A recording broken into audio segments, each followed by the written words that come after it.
third-person point of view feels like the default in the literary world. Many novels refer to main characters using the pronouns he, she, or they, rather than the I, me, my first-person narration. In my video all about writing in first person, I explored the ins and outs of that close perspective. Now we'll explore the unique aspects of the other most popular POV. As a thought exercise, imagine how different the Harry Potter series would feel if it had been written in first person instead of third person POV. Here's my rewritten excerpt from The Chamber of Secrets. Fascinated, I thumbed through the rest of the envelope's contents. Why on earth did Filch want a quick spell course? Did this mean he wasn't a proper wizard? I was just reading Lesson 1, Holding Your Wand, some useful tips, when shuffling footsteps outside told me Filch was coming back. Stuffing the parchment back into the envelope, I threw it back onto the desk just as the door opened. And here's the original version for comparison. Fascinated, Harry thumbed through the rest of the envelope's contents. Why on earth did Filch want a quick spell course? Did this mean he wasn't a proper wizard? Harry was just reading Lesson 1, Holding Your Wand, some useful tips, when shuffling footsteps outside told him Filch was coming back. Stuffing the parchment back into the envelope, Harry threw it back onto the desk just as the door opened. Notice that I didn't actually have to rewrite anything. I only changed 4 words.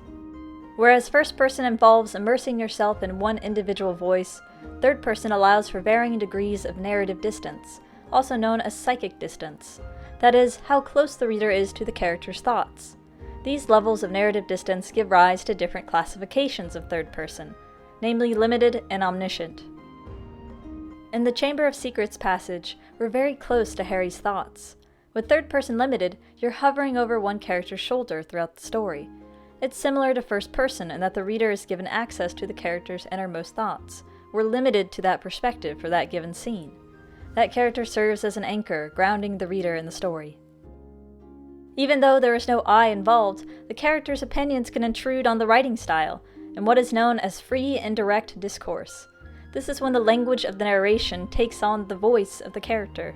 We can see free and direct discourse at work in the internal questions that Harry asks. Why on earth did Filch want a quick spell course? It almost sounds like dialogue that Harry would speak aloud.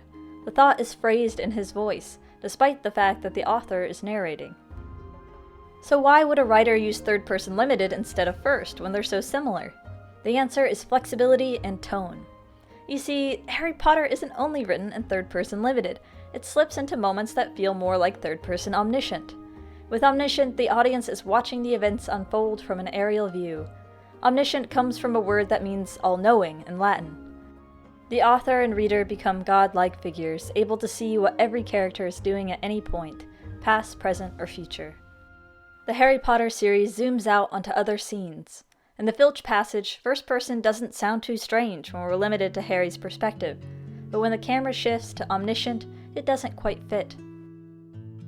October arrived, spreading a damp chill over the grounds and into the castle. Madame Pomfrey, the nurse, was kept busy by a sudden spate of colds among the staff and students. Her pepper-up potion worked instantly, though it left the drinkers smoking at the ears for several hours afterward. Ginny Weasley, who had been looking pale, was bullied into taking some by Percy. The steam pouring from under her vivid hair gave the impression that her whole head was on fire. Harry may have observed these details, but the description is not directly filtered through his perspective. It feels broader. The magical atmosphere of the Harry Potter series is due in part to the third-person perspective, which blends both limited and omniscient styles. We feel connected to Harry because we're occasionally told what he's thinking, yet we're privy to all the magical details beyond what Harry himself might describe. With third person, the author acts as a mediator between the characters and the readers. Third person also allows Rowling to feature a different perspective for one-off chapters, such as in the opening of Harry Potter and the Philosopher's Stone, which is told from the Dursleys' perspective, during a time when Harry was a baby. Mr. and Mrs. Dursley of number 4 Privet Drive were proud to say they were perfectly normal, thank you very much.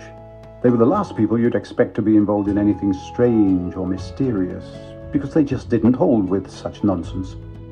Notice the free indirect discourse at work here, with the narrator borrowing language from the voices of the characters.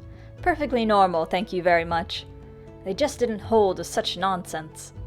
Those phrases sound like things the Dursleys would say, yet the author is incorporating those word choices into the narrative voice. Think of narrative distance like filming a movie. You can zoom the camera in or out depending on what the moment requires. That ability to adjust the level of closeness is something you can't do in first person. You're stuck with a front row seat for the course of the story unless you add in another point of view. So, if you're trying to choose between third person and first person, ask yourself whether your story calls for flexibility of perspective or a limited but intimate view. Let's take a closer look at the advantages of third person. The ability to feature multiple perspectives allows you to include a diverse range of characters and settings, expanding the story to an epic scope. It's also easier to kill your main characters and replace them with new frontrunners without completely disrupting the story. If you have one first-person narrator and you kill them off, the story is over. George R.R. Martin is a master of the multiple POV narrative. A Song of Ice and Fire switches between different third-person limited perspectives, where the reader gets up close and personal with each character while still not completely entering their viewpoint. Even though the POVs are largely written in the same narrative style, what differentiates the characters are the things they focus on: their dreams, their fears, their daily preoccupations. For example, in the first book, A Game of Thrones, there is a stark difference in what Ned, an honorable lord, and Sansa, his eldest daughter, care about in their lives. Here's a passage from Ned's point of view. Ned stopped at last and lifted the oil lantern.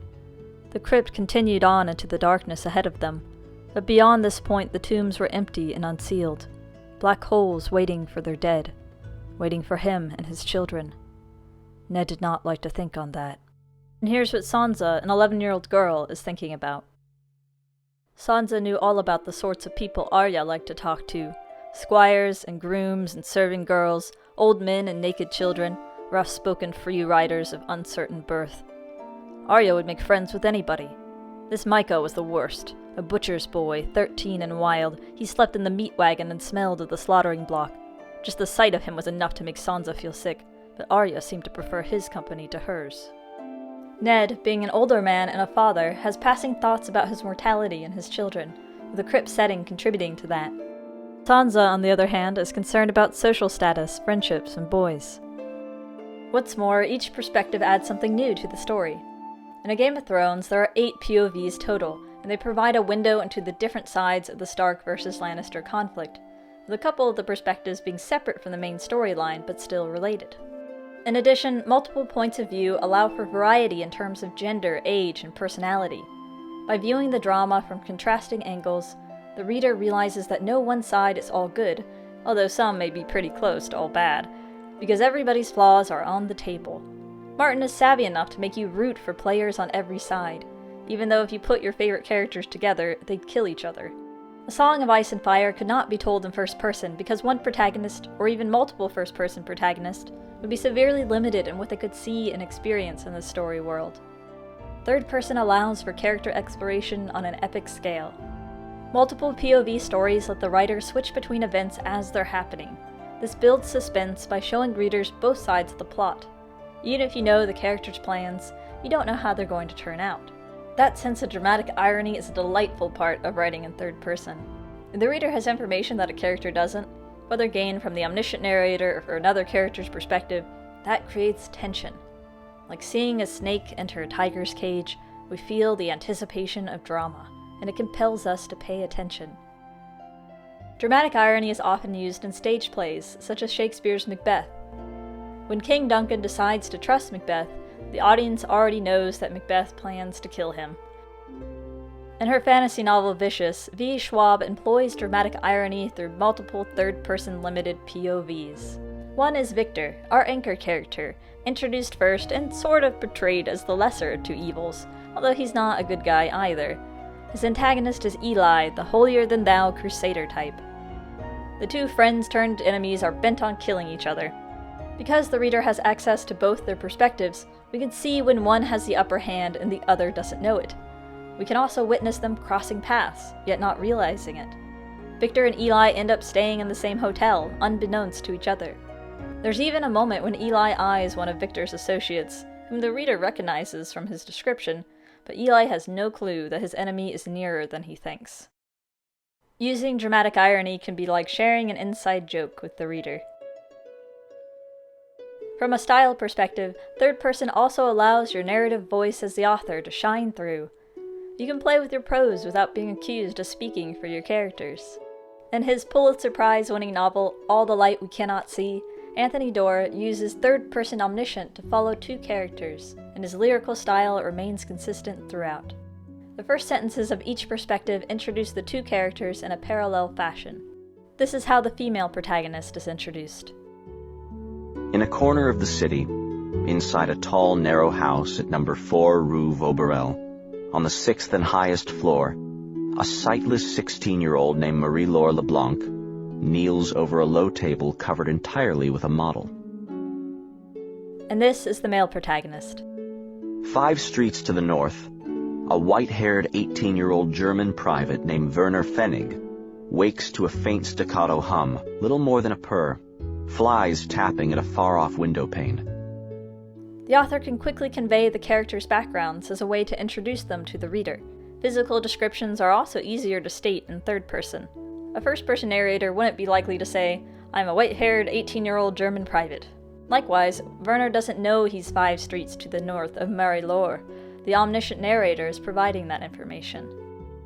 Third-person Omniscient also allows the author to make sweeping observations about the human condition, or convey themes that the characters themselves might not recognize.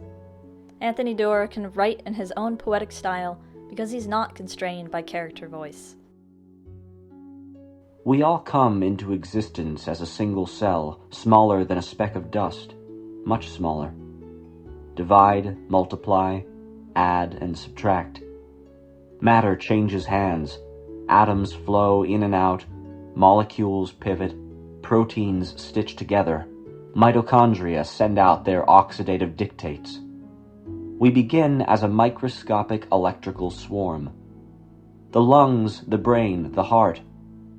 40 weeks later, 6 trillion cells get crushed in the vise of our mother's birth canal, and we howl. Then the world starts in on us. The third-person perspective of All the Light We Cannot See creates narrative distance, which in turn yields a lofty, romantic tone. Typically, you want closeness so that readers can connect with your characters, but there are situations where it's beneficial to create a little distance between the audience and the characters. It almost gives the writing a fairy tale quality. Neil Gaiman's Stardust is written in third-person Omniscient as well, and it's told in once-upon-a-time fashion. There was once a young man who wished to gain his heart's desire. And while that is, as beginnings go, not entirely novel, for every tale about every young man there ever was or will be could start in a similar manner. There was much about this young man and what happened to him that was unusual, although even he never knew the whole of it.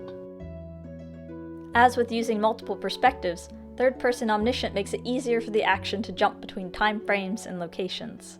Gaiman could cover the history of the town and describe the various people within it across a single chapter. In a more limited perspective, he'd have to stick with the anchor character, but here he can branch out as his heart desires. This level of narrative distance is not only good for being poetic or generating a fairy tale feel, but it also works well when conveying humor. The Hitchhiker's Guide to the Galaxy by Douglas Adams uses the distance third person creates to make funny statements about the universe writ large. For instance, on the planet Earth, man had always assumed that he was more intelligent than dolphins because he had achieved so much. The wheel, New York, wars and so on.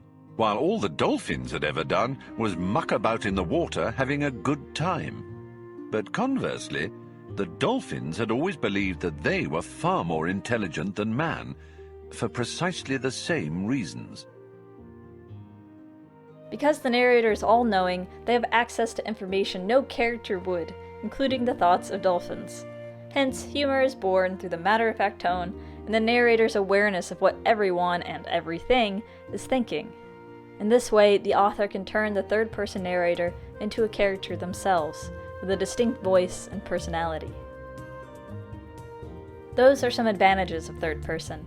It allows you to include more perspectives, generate dramatic irony, write in your own style, and create tone via narrative distance. Third person is not without its limitations, of course. There are 3 main drawbacks. For one, there's a loss of intimacy between the characters and readers. While third person allows you to showcase your unique style as a writer, it doesn't provide the immersion that comes with inhabiting someone else's head.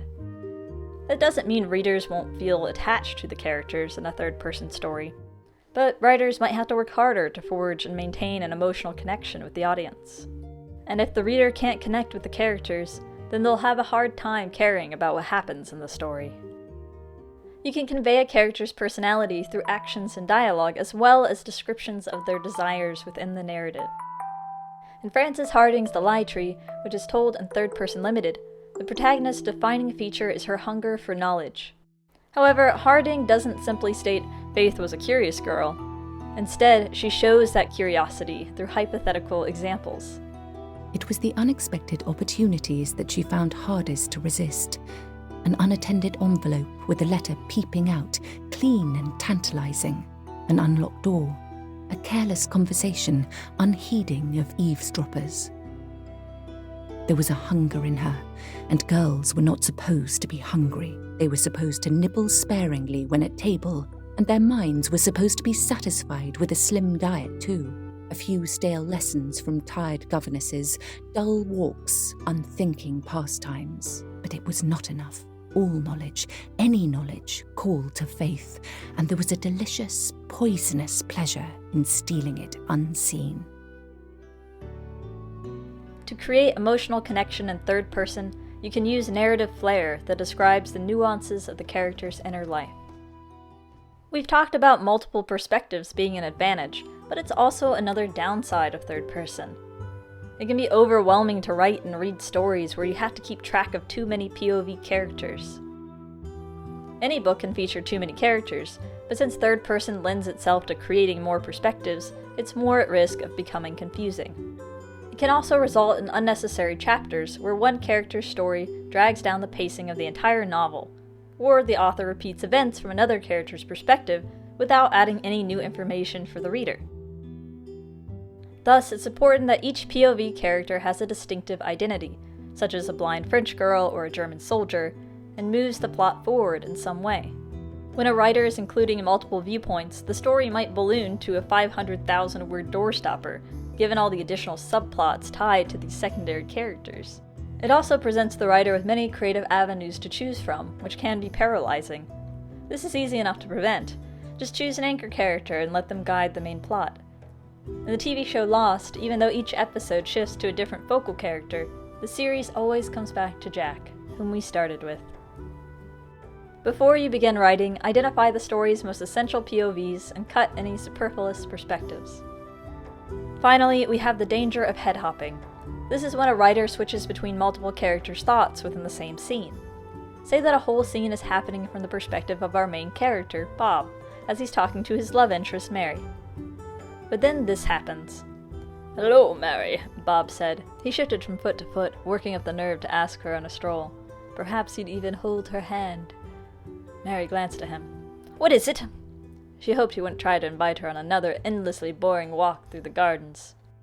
We switched over to Mary's thoughts all of a sudden. This is a point of view violation because the reader assumes the whole scene will be from Bob's perspective, and it's jarring when the focus shifts to another character. But head hopping isn't inherently evil. In fact, one of the most celebrated sci-fi novels of all time uses head hopping as a literary device. Dune by Frank Herbert. Within one scene, we see into the minds of 3 different characters. Paul is our anchor character for most of the novel and for the story's opening scene, yet this part isn't told solely from his point of view. We start off close to Paul. He lifted his right hand, willing the memory of the pain. We're clearly in his mind since he's trying to tap into his own memory. But then, 3 paragraph breaks later, we're inside the head of the old woman he's talking to. She extinguished the excitement, reminding herself, hope clouds observation.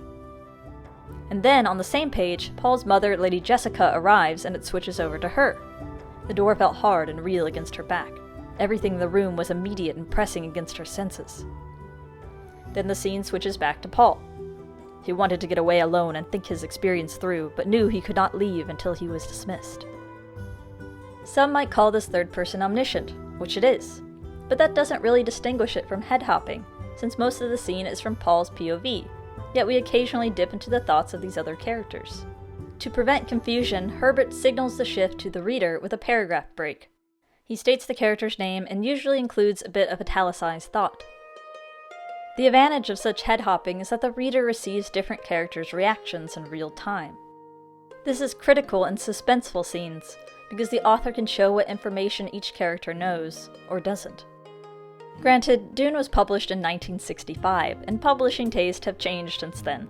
But head hopping appears in more contemporary works too, like Gabrielle Zevin's The Storied Life of A.J. Fikry, published in 2014.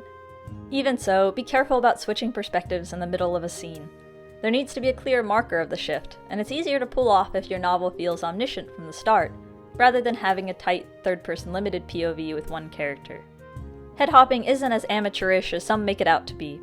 It just requires a lot of skill to pull off and has largely fallen out of fashion.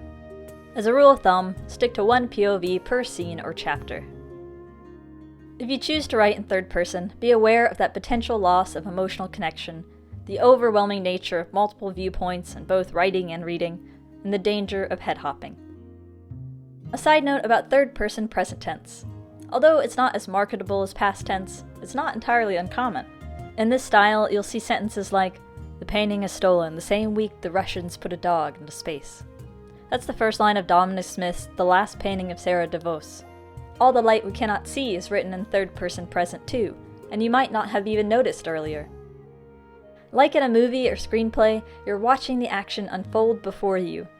Chuck Wendig, author of the writing blog Terrible Minds, says his use of third person present tense in his novels contributes to his thriller pacing.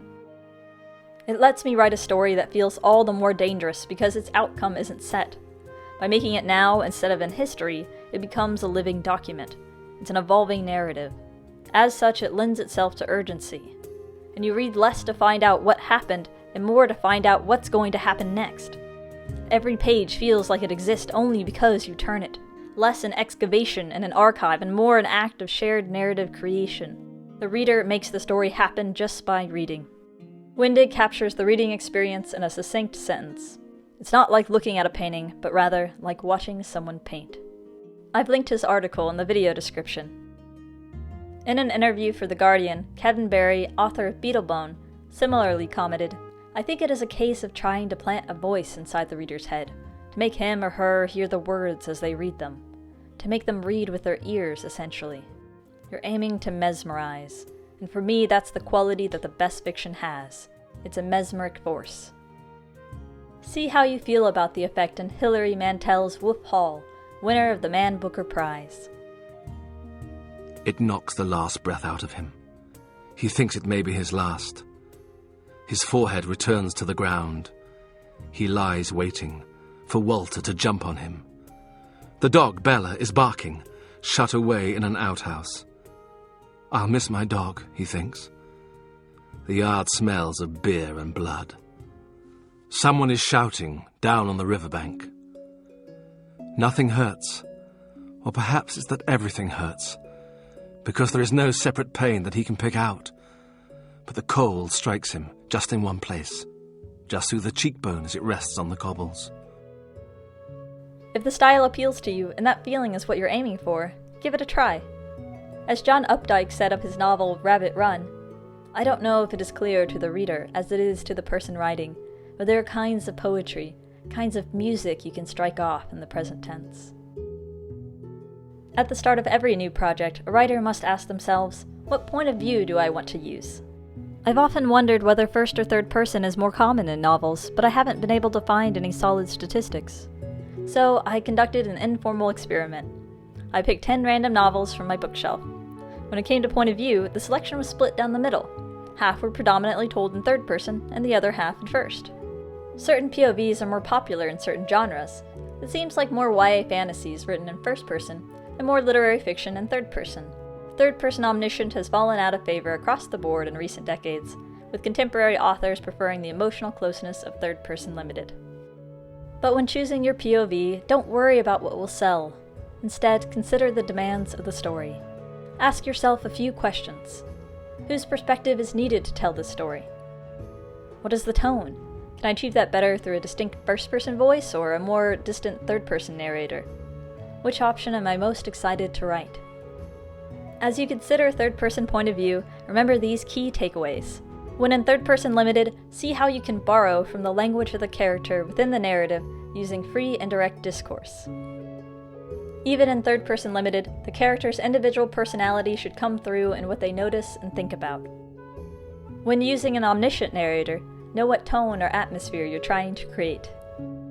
Bridge the emotional distance by ensuring your protagonist's feelings are clear in their dialogue, actions, and descriptions.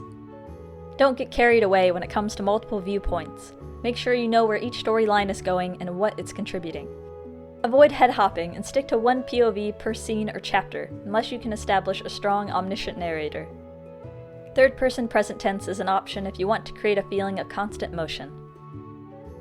As a simple writing exercise, try switching the POV of your work in progress.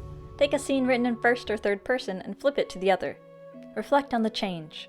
What does it add? What does it take away? Which one better serves the story? In the comments, I'd love to know your favorite book written in third person. Whatever you do, keep writing.